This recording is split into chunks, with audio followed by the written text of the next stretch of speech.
been thinking a lot this particular year about writing a Christmas story that didn't have somebody fall in love and didn't have like that, oh, they got all their Christmas presents and everything turned out wonderful for them. So this morning as I was praying about it and thinking about it, something came to mind. And so I thought that I would share that with you today. And I would say if you only want something that's happy and gonna make you smile, then just go ahead and skip over this part. I'm probably gonna cry. And that's just the kind of story that it is. So there's a tradition, at least where I'm from, of naming homes. And I remember as a child riding around the coastal towns and looking at all the names of the houses, and they just had like all these different varieties of them. I looked up some today because each one's unique. And from my favorite island, there was one called Sand in My Shoes. There's So Relaxing, spelled S-E-W. There's Beach Tan. It was a brown house. Anchors Away, a shore thing. So they're all these like funny names, and I think there's just this long-standing tradition. It's kind of like when you name a boat, but it's naming of houses. And we actually have an affectionate name for our home in Livonia, and it's called Blackburn Manor. And I think a lot of that name was born out of all the work that we did in the gardens. You guys helped. I can't tell you how many hours we put into it, and it's just now at the place where, okay, maybe we can start putting stuff in, but we spent 4 summers taking stuff out of the garden, and the name is Blackburn Manor. And so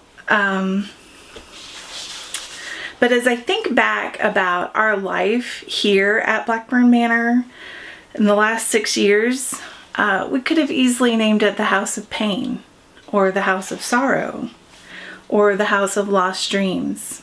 So within the months of moving in, we lost 2 children through miscarriage.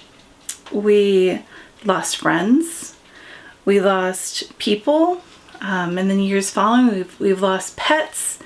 And there's just been a lot of dreams that have been broken. Even just this year, right when Lent was starting, we discovered that we were pregnant, and by the time Easter had come, we had lost the pregnancy.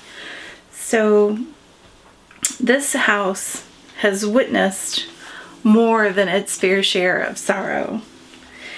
But it's also given birth to hope and joy and perseverance, and none of which are those happy-go-lucky stories that the Hallmark Channel wants you to believe is the reason for the season.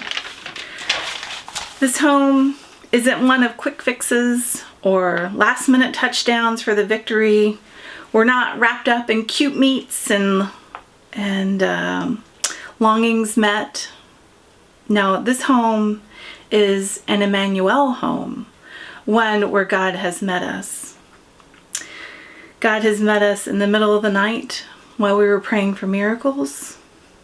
He has met us when we've sat in sorrow as we've said goodbye to faithful friends. It's a home where God has listened as we have railed against injustice. And God has never swooped in and made everything tidy and sweet in this home. But He's been with us, constant, ever-present, faithful and true. And while the world's facade is crumbling in our hands, He has been with us. So actually, this house, our home, with its sadness, its disappointment, its shattered dreams, it is a Christmas house through and through. Because in our brokenness, we get to live out the reality that is Emmanuel, God with us. It is a home where in the midst of darkness, there is light.